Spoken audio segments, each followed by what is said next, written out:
pour venir seulement se consacrer à l'étude de la Torah. Il faut savoir que c'est quelque chose d'exceptionnel. Alors pour les habitués, c'est une habitude, mais en vérité, c'est pas quelque chose de simple. Alors un grand bravo à vous tous et vous toutes. Merci. On raconte une fois qu'un homme juif est passé devant le rabbi de Lubavitch. Alors pour ceux qui ne le savent pas, le rabbi de Lubavitch, chaque dimanche, tous les dimanches, il recevait à l'entrée de son bureau tous les juifs, hommes, femmes, enfants, d'ailleurs même pas que des juifs, tout le monde passait devant le rabbi, et le rabbi donnait $1 à remettre à la tzedaka à chacun. Et voilà qu'un juif est passé devant le rabbi et il lui a dit: Rabbi, j'ai des problèmes de cœur, j'ai des problèmes cardiaques. C'était un moment qui était aussi l'occasion pour certains de demander des bénédictions, des brachot. Alors le rabbi lui a demandé: dis-moi, est-ce que tu mets des téphilines? Le juif lui a dit: non, écoutez, la vérité, je veux dire franchement, moi je suis très croyant, mais bon, je suis vraiment un juif dans le cœur, vous savez. Moi c'est vraiment tout dans le cœur, et vous savez, comme les Israéliens, ils aiment bien dire Ané Yehudi Balev, après, ils aiment bien tout ce qui est dans le cœur. Le rabbi lui dit: est-ce que tu respectes le Shabbat un petit peu?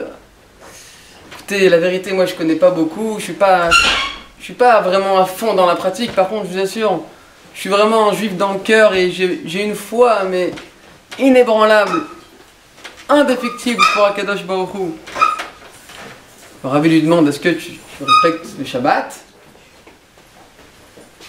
Kashrut? Le rabbi lui demande comme ça quelques petites choses. Et à chaque fois, le juif lui répond: écoutez, vous savez, moi bon voilà, je vous demande une bracha, mais c'est vrai que moi, la pratique, c'est pas vraiment mon truc. Moi, je suis vraiment un juif dans le cœur. Alors le rabbi lui dit: mais monsieur, mais vous vous rendez compte de tout ce que vous demandez à votre cœur de supporter? Alors vous venez ici avec des problèmes de cœur, mais vous en demandez trop à votre cœur. Votre cœur, il doit supporter votre Shabbat, votre kashrut. Il doit tout prendre pour vous. Alors prenez un petit peu sur vous aussi. Pourquoi je raconte cette histoire? D'abord, de cette histoire, on peut tirer 2 enseignements. Premier enseignement de cette histoire, c'est qu'on peut voir qu'ici, même un juif qui ne pratique pas ni Shabbat, ni Kashrut, Tfilin, rien, il fait rien. Concrètement, c'est un juif qui a la Emouna. Il croit en Dieu, il a une foi qui est indéfectible pour Akadosh Baruch Hu. Ça, c'est le côté positif. D'un autre côté, on peut quand même voir de cette histoire, et c'est une morale très importante, la Emouna ne suffit pas à elle seule. La foi en Akadosh Baruch Hu, c'est une des bases. Ça fait partie des 13 Ikarim que vous devez certainement connaître, des 13 bases pour un juif. Bien sûr, c'est très important, mais pour être un bon juif, la Emouna seule ne suffit pas.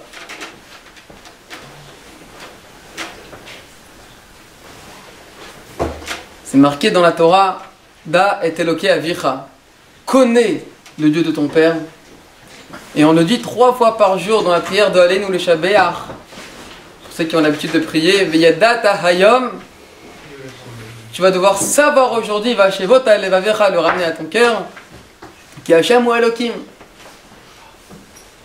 Donc on voit ici que la foi, bien sûr que c'est important, mais la foi seule ne peut pas suffire. On a besoin d'un date, on a besoin d'une connaissance, d'une prise de conscience. Alors c'est le thème de ce cours, comme vous avez pu le constater. Pourquoi j'ai choisi ce thème? Parce qu'il y a un dicton chassidique très connu qui aujourd'hui est tout à fait à l'ordre du jour.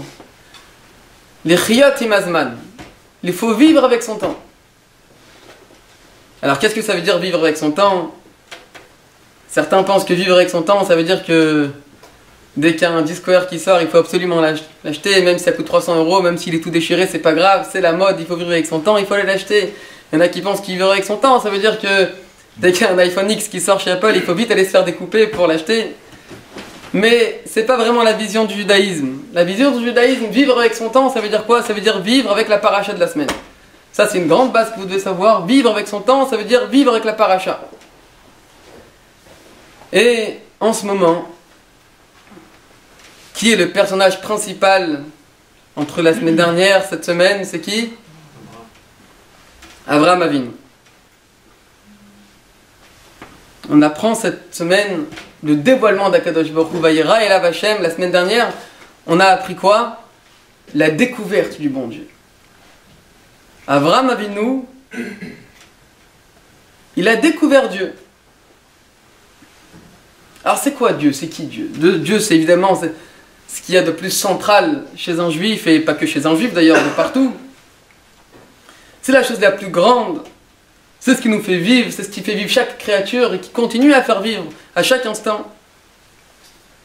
Mais d'un autre côté, on ne sait pas c'est qui Dieu. Personne n'a jamais discuté avec Dieu. Enfin, en tout cas, moi, j'ai jamais eu l'occasion de pouvoir échanger une communication directe avec Akadosh Baruch Hu. On n'a jamais entendu, on n'a jamais vu, on ne peut pas toucher. Et la grande question que j'ai envie de vous poser ce soir, quelle est la preuve que Dieu existe? Tout le monde ressent Akadosh Baruch Hu. Enfin, en tout cas, il y a certaines occasions dans lesquelles on ressent Akadosh Baruch Hu. Que ce soit à certaines occasions, des fois ça peut arriver comme ça, dans une journée, sur une anecdote, sur une histoire. Ça peut arriver lors d'une prière. On a tous ce sentiment-là de Emouna. On ressent des fois Akadosh Baruch Hu, mais moi je parle plus intellectuellement parlant. D'où on sait que Dieu existe? Est-ce qu'il y a une preuve mais irréfutable, une preuve intellectuelle, quelque chose de rationnel, concrètement que Dieu existe? Alors, comme on l'a dit tout à l'heure, il y a maintenant à peu près 3800 ans, on a découvert le bon Dieu. Abraham Avinu est arrivé, il a dit, Chevre, sachez-le, il y a une force qui vient d'en haut, qui vient de l'au-delà. Il y a un Dieu sur terre. Et c'est lui qui nous fait vivre. C'est lui qui dirige tout le monde. Il était là avant nous, il sera là après nous. C'est Dieu. Vous savez quoi? À cette époque-là, c'était un scoop. Personne ne croyait en Dieu. À part quelques-uns, des centaines d'années précédemment, on va dire Adam Arishon, bien sûr, Noach, Hanor, Shem Ever. Bon, il y a eu quelques, vraiment, on peut les compter sur les doigts d'une seule main. Mais pour tout le monde à cette époque-là, c'était quelque chose de complètement nouveau, Dieu.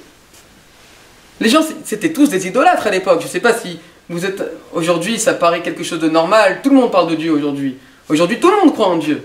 Que ce soit les juifs ou les musulmans, les chrétiens, aujourd'hui, tout le monde... Bon, alors, chacun l'interprète un petit peu à sa manière. Il y en a qui défendent peut-être un petit peu... Mais concrètement, tout le monde croit en Dieu. Le monothéisme est quelque chose de fondamental. Aujourd'hui, il y a près de 90% des individus sur Terre qui croient en Dieu. En un seul Dieu.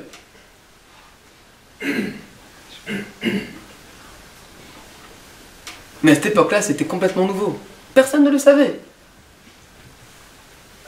À cette époque-là, tout le monde était idolâtre. Lui, il servait la pierre, l'autre, il servait la terre, l'autre, il servait la pluie. Chacun avait son idole. Lui, il avait pris un tronc d'arbre, il a dit ça, ce sera mon Dieu. C'était comme ça à l'époque, normal. Aujourd'hui, ça n'existe plus, ça. En tout cas, presque plus. Et la question qui se pose, et c'est la même qu'on a posée tout à l'heure, mais de manière un peu plus détaillée, comment Abraham Avinu est arrivé à cette conclusion? Voilà un homme qui arrive sur terre et qui dit, messieurs, sachez que tout ce que vous faites, c'est du bobard, c'est du baratin. Il y a un Dieu sur terre. Comment Abraham Avinu est arrivé? On est arrivé là, surtout avec le père qu'il avait. Je ne sais pas si vous connaissez son père. C'était qui le père d'Abraham? Terah. Terah, c'était quoi son business? Il avait une boutique d'idoles. C'était son business.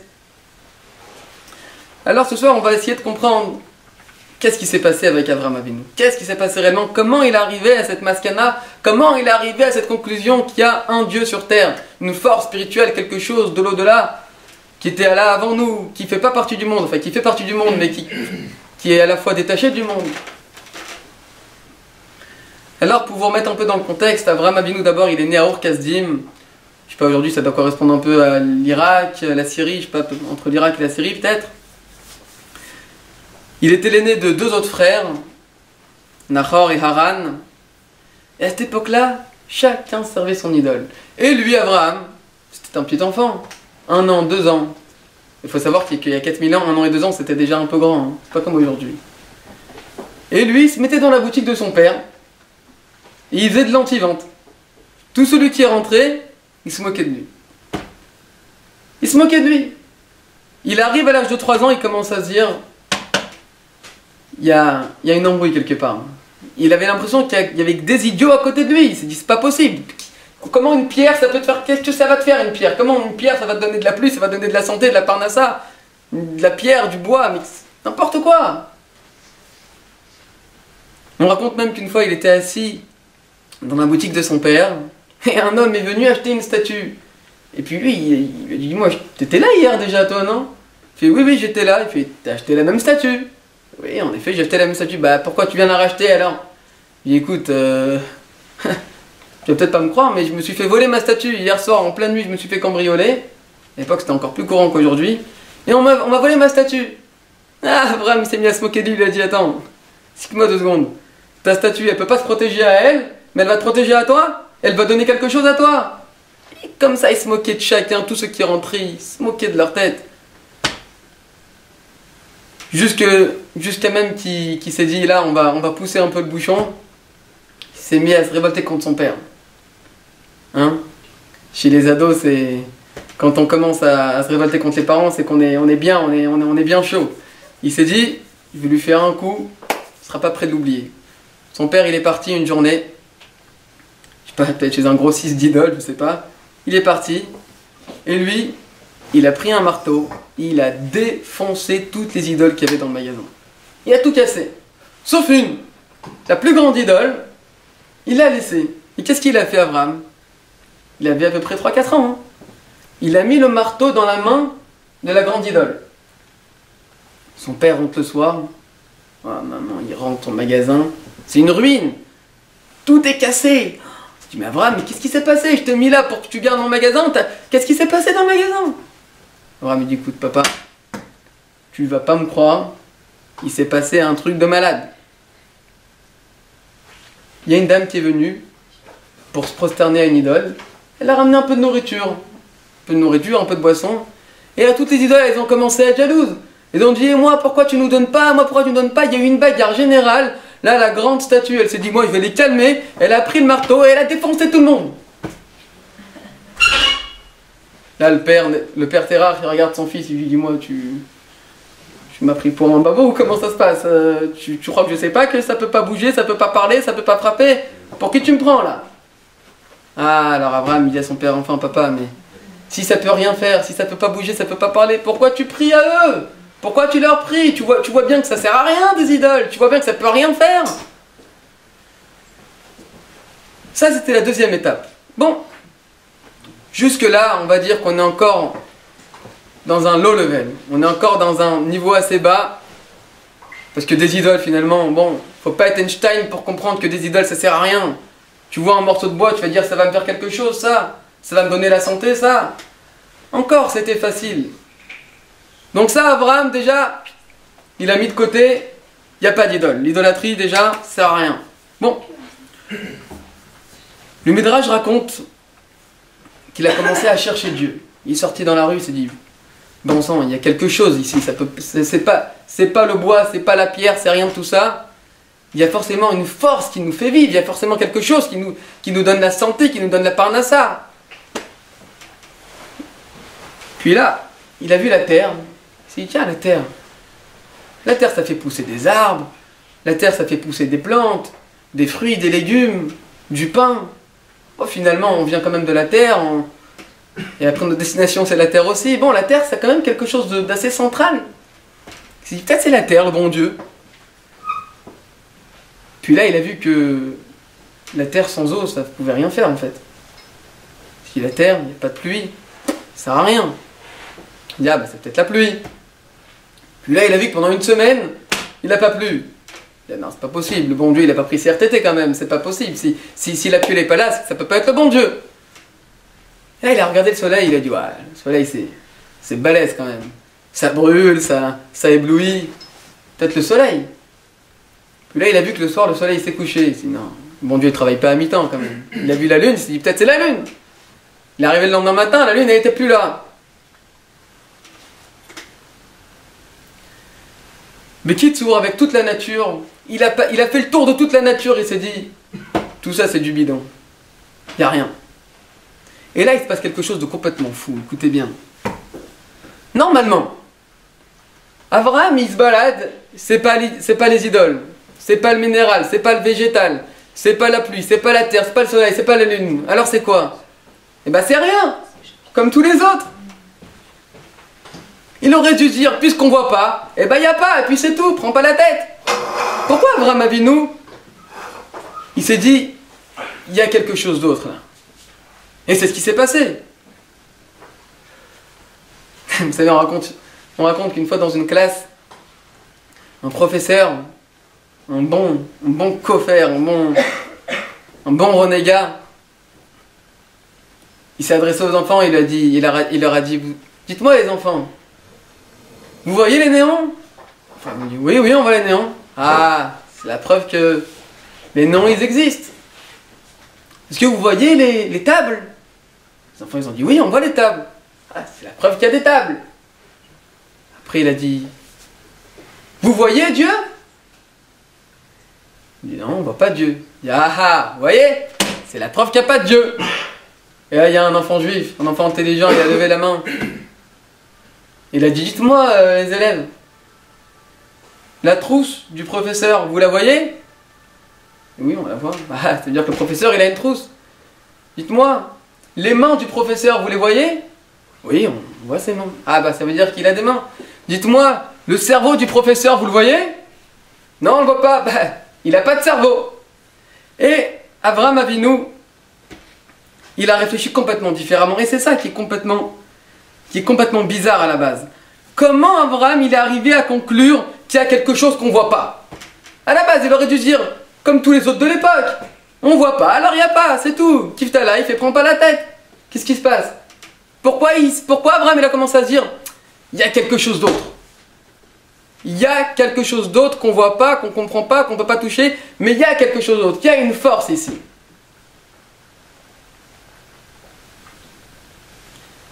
Imaginez-vous, il y a 4000 ans, il est en train de dire aux gens qu'il y a quelque chose qui n'est pas une créature, que c'est lui qui a tout créé. Vous savez ce que ça lui a coûté, Abraham? Son propre père, Terah, il l'a dénoncé au roi. Comment il s'appelait le roi à l'époque? Nimrod. Il allait voir Nimrod, il a dit, j'ai un fils. Il faut le calmer, lui, parce que il file pas du... Il prend pas le bon chemin, lui.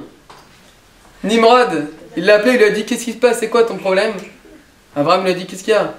J'essaye d'expliquer à tous vos brels qu'il y a un Dieu sur terre, c'est tout. Il dit, ah, il y a un Dieu sur terre, et tu crois que c'est ton Dieu qui te protège? Oui, monsieur. Abraham, il se décomplait pas, hein. Il dit, bah, tu sais quoi? On va te jeter dans une fournaise. Puis on va voir si ton Dieu, il va te sauver. Il l'a jeté dans une fournaise. 3 jours, Abraham, il est resté dans la fournaise. 3 jours. Et bien sûr, la fin, vous la connaissez. Akadosh Baruch Hu l'a sauvé. Ça, c'était à l'époque. Aujourd'hui, le monothéisme, c'est quelque chose de connu. Comme on l'a dit tout à l'heure, que ce soit les juifs, ou les chrétiens, ou les musulmans, aujourd'hui, tout le monde croit en Dieu. Aujourd'hui, dans la rue, moi, bon, j'ai ce réflexe-là. Je dis même aux goïms, aux gens dans la rue, n'importe qui, on dit grâce à Dieu, si Dieu veut, avec l'aide de Dieu, Dieu merci. Ça choque personne, hein. Tout le monde croit en Dieu aujourd'hui.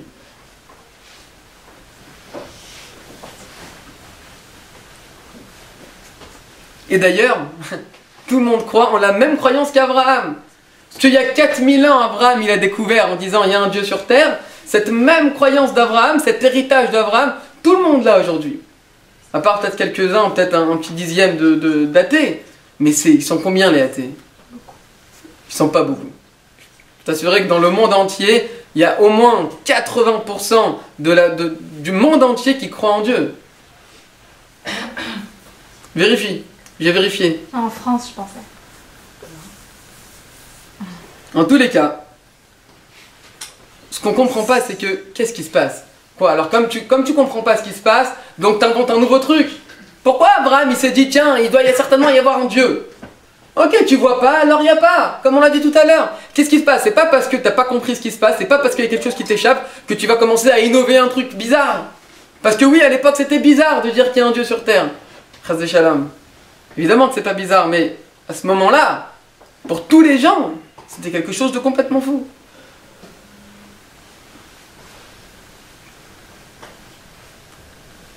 Alors, j'aimerais introduire la réponse par une belle histoire qui paraît simple mais qui est très profonde. L'Admour Hazaken, il s'appelle Rabbi Shneur Zalman.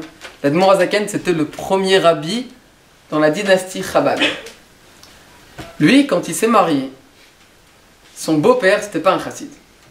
Il lui a dit, après le mariage, je veux que tu ailles apprendre à étudier. Je veux que tu ailles apprendre à étudier, pardon. Il ne savait pas que l'Admour Hazaken, il savait très bien étudier. Il lui a dit, je veux que tu ailles à Vilna. L'Admour Hazaken, qu'est-ce qu'il a fait? Il est parti, mais pas à Vilna. Il est parti à Mezrich, dans une ville de Chassidim.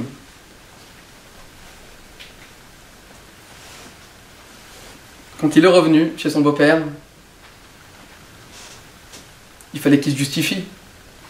Son beau-père lui dit, dis-moi, j'ai appris que tu es parti à Mezrich. Pourquoi tu es parti à Mezrich? Alors, l'Admour Hazaken lui a dit, parce qu'à Mezrich, j'ai appris l'existence de Dieu. Son beau-père lui a dit, attends, t'es pas sérieux là? T'es parti jusqu'à Mezrich pour apprendre l'existence de Dieu? Il y avait sa femme de ménage qui était là, il appelait sa femme de ménage, il lui a dit, dis-moi, tu crois en Dieu ou tu crois pas en Dieu? Il existe Dieu ou pas? La femme de ménage, c'était même pas une juive. Il a dit, bien sûr que Dieu existe. Et là, l'Admour Hazaken, il a regardé son beau-père très sérieusement et il lui a dit comme ça, elle le dit, moi je le sais. Da'eto le kavira.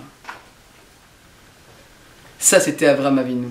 Avraham Avinu, c'était pas juste un Ish Kadosh, un homme saint qui était un homme mystique qui croyait en Dieu. C'était pas, bien sûr, c'était aussi ça. Mais la vraie qualité Avraham Avinu, c'était un convaincu. Il avait des convictions, il avait des preuves. C'était un pro du débat. Et il se baladait, parce qu'il gardait pas ça pour lui, en plus il allait de rue en rue, de maison en maison, et il rendait fou tout le monde, il avait des débats avec tout le monde, il gagnait tous ses débats. D'ailleurs c'est ça qui a fait peur à Nimrod. Si Abraham c'était juste un petit chassid qui marchait comme ça dans son coin, qui croyait en Dieu parce qu'il avait une grande foi en Akadosh Baruch Hu, Nimrod il s'en fout de ça. Mais Abraham il était dangereux. Pour Nimrod, pour cette génération, c'était un danger Abraham. Parce qu'il avait une force, il avait des preuves que Dieu existait, il parlait avec les gens et il arrivait à convaincre les gens. Il était super persuasif. Il faisait peur aux gens. Aujourd'hui, ça fait déjà plus peur. Mais à cette époque-là, je peux vous assurer que ça lui faisait peur à Nimrod. C'est pour ça qu'il l'a jeté dans la fournaise. Il s'est dit, lui, il faut s'en débarrasser.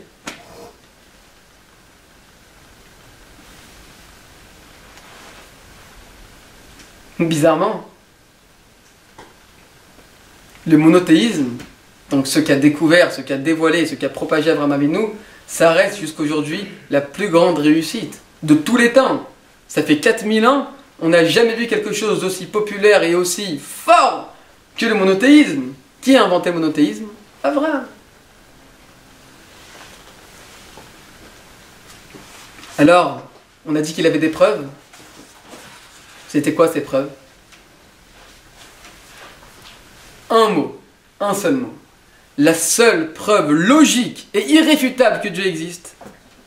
Abraham, il a dit, comment un monde tellement ingénieux peut être mené sans arrêt, sans qu'il y ait un meneur? C'est impossible. C'est impossible. En un seul mot, Abraham, il a été stupéfait par l'organisation, par la programmation de ce monde. Et c'est vrai que ce monde c'est extraordinaire, chaque détail du monde.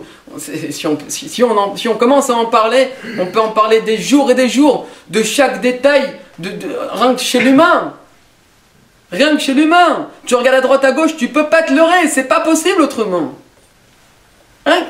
Voilà, parlons juste de la bouche par exemple. Vous savez c'est quoi la bouche? Vous savez combien de chorma il y a dans la bouche? Vous voulez manger quelque chose? Tac, la bouche elle s'ouvre déjà. Ok, tout va bien. Tu manges, Le cerveau, il te dit, c'est bon, c'est pas bon, c'est bon, tu peux manger, allez, ça va, c'est sympa, continue à manger. Et là, tac, tes dents commencent à mâcher comme ça. Il y a de la salive qui vient, il y a le goût, etc. Après, tu dois avaler, hop, la glotte, elle s'ouvre, la nourriture elle entre à l'intérieur. C'est quoi cette folie? C'est quoi ce truc de fou? Pourquoi la bouche, elle est pas là? Je sais pas, pourquoi la bouche, elle est pas là? Qu'est-ce qui se passe? Chaque détail, que ce soit dans le corps humain, dans l'animal, dans le végétal, dans n'importe quel détail de ce monde. Enfin, c'est pas possible autrement. Vous savez, on raconte beaucoup d'histoires ce soir, mais bon, il paraît que vous aimez bien ça. On raconte qu'une fois, le Rambam, il était confronté à un homme, un athée, il voulait pas croire en Dieu. Il lui dit, hey, t'inquiète pas, moi je vais t'expliquer, le Big Bang, tout a éclaté, etc., etc. Moi, ça fait longtemps. Hein. Le Rambam lui a dit, d'accord, j'accepte ton argument, tu sais quoi, reviens me voir demain à midi. Le lendemain à midi, il est revenu. Il est rentré chez le Rambam, et là, il a vu un tableau. Un tableau magnifique. Mais magnifique. Il a vu ce tableau, il a dit, waouh, hey, tu peux me dire où tu l'as acheté ce tableau? Qu'est-ce qui se passe? J'aimerais bien l'acheter, le mettre dans mon bureau, moi aussi. Il est beau ce tableau. Comment t'as fait ça? Le Rambam lui dit, écoute, m'en parle pas. Ce tableau, c'est un truc de dingue ce qui s'est passé. Tu sais ce qui s'est passé? Il y avait, en haut de mon armoire, des pots de peinture, plusieurs pots de peinture. Et là, mon perroquet, il est sorti de sa cage, il a foncé dans les pots de peinture ils se sont tous renversés sur la toile, bim, ça a fait un tableau. Et là, il le regarde, il dit, moi, t'as cru que j'étais quoi? Je suis pas complètement fou. Je sais très bien que ça veut rien dire ce que tu me dis. Un beau tableau comme ça, des pots de peinture, ils sont tombés, ils ont fait un tableau. Le Rambam il a dit, ah, alors, un tableau, ça peut pas se faire tout seul. Mais un monde, un vrai monde, qui fonctionne, ça peut se faire tout seul. C'est simple. Quand il y a une organisation, il y a forcément quelqu'un qui a organisé. Vous arrivez dans cette salle, voilà, il y a des pieds avec une caméra, il y a un pupitre, il y a des tables, il y a des chaises, il y a forcément quelqu'un qui a fait ça, non? Vous rentrez dedans, vous allez dire, non, mais on n'a qu'à dire que ça s'est fait tout seul, on est arrivé, c'était comme ça, d'ailleurs, c'est vrai, c'était comme ça, mais il y a forcément quelqu'un qui l'a fait. Ça s'est pas fait tout seul, on est bien d'accord? Alors si c'est le cas pour des tables, des chaises, un tableau ou quoi que ce soit, est-ce que c'est pas évident pour un monde? C'est normal que le soleil, chaque matin, il se lève à l'est et chaque soir, il va se coucher à l'ouest. Tout ça, c'est normal. Tu regardes le monde 2 minutes. Il n'y a pas un truc qui cloche. C'est trop bien fait. Tout est trop bien fait. Comment tu peux ne pas croire en Dieu? C'est pas que tu crois en Dieu, c'est que tu sais qu'il y a Dieu qui est là. C'est pas la croyance. C'est pour ça qu'on a choisi ce thème. Bien sûr que la croyance, c'est important. C'est la base, la croyance. Mais on n'a même pas besoin d'avoir la croyance. On ne croit pas que Dieu existe. On sait que Dieu existe. On le sait, on le voit. C'est pas possible autrement. Et puisque c'est comme ça pour tout le monde, alors forcément, cette force-là, elle était là avant le monde. Et c'est elle qui a créé tout le monde. Et cette force, bien sûr, c'est Akadosh Baruch Hu. Bon, alors tout ça, c'est bien beau. Mais pourquoi on ne voit pas Dieu? On ne voit pas Dieu concrètement. On ne voit pas. C'est vrai que des fois, on a des sensations, on a des sentiments. On se dit, ah, ça peut être que Dieu. D'ailleurs, vous savez, moi, là encore, c'est pas un sentiment, c'est beaucoup plus fort que ça. Baruch Hashem, j'ai eu un petit garçon il y a 3 mois. Je peux vous assurer, merci. Je peux vous assurer que quand vous voyez votre bébé dans les bras comme ça, et que vous savez à la base d'où ça vient, il n'y a pas besoin d'être un grand croyant pour dire, il y a ici Dieu qui existe. Il n'y a pas autre chose. Il n'y a pas d'évolution. Qu'est-ce qui se passe? Mais pourquoi on ne voit pas Dieu concrètement? Dieu, on ne le voit pas. Bon, d'abord, on peut répondre à ça très simplement. Moi, l'électricité, tu la vois? Tu ne vois pas l'électricité. C'est seulement quand tu vas brancher ton iPhone, là, tu vas voir la batterie, le petit éclair qui s'allume, tu vas comprendre l'électricité, mais tu ne la vois pas, l'électricité. Pourtant, elle est là. La Wi-Fi, tu la vois, la Wi-Fi? Non, tu la vois pas. Mais quand tu te connectes, là, tu comprends qu'elle a la Wi-Fi. Tu vois pas la Wi-Fi. Ça, c'est premièrement. C'est pas parce que des choses tu vois pas que c'est pas là. Mais le rabbi il explique quelque chose beaucoup plus fort. C'est l'inverse. Non seulement le fait que tu vois pas, ça veut pas dire qu'il n'y a pas, mais au contraire, le fait que Dieu il se cache dans ce monde, c'est encore une plus grande preuve du génie, entre guillemets, parce qu'on ne peut pas donner des noms à Dieu, mais c'est encore plus fort le fait qu'on ne voit pas Dieu. Vous savez, je ne sais pas si vous êtes déjà entré dans une usine, je sais pas, prenons par exemple une usine de chips. Voilà, vous voulez aller mener vos enfants ou vos petites nièces ou neveux dans une usine de chips. Vous rentrez dans cette usine, une salle énorme, il n'y a pas un gars là-bas. Il n'y a personne là-bas. Toi tu veux rentrer, tu vas mettre un petit chapeau avec des petites chaussettes, avec une blouse, etc. Il n'y a personne là-bas, il y a une machine, tu vois des pommes de terre en train de se faire éplucher, après tac, ça te fait couper, hop, ça rentre dans un petit coup. Ça rentre dans plusieurs machines, jusqu'à que ça sorte des chips, les chips qu'on connaît. Alors quoi, tu vas rentrer et tu vas dire, ah bah ça veut dire que ça se fait tout seul? Eh bien évidemment, personne va dire une chose pareille. Tout le monde sait très bien qu'il y a un gars au 5e étage, il est là avec des ordinateurs en train de tout gérer, c'est évident. C'est évident pour tout le monde. Alors le fait qu'on ne voit pas Dieu, non seulement ça ne veut pas dire qu'il n'est pas là, mais ça veut dire qu'il est encore plus présent. Et ça veut dire que c'est tellement fort que Dieu il arrive même à se cacher de ce monde et continue à faire tenir ce monde sans y être présent de manière visible pour nous.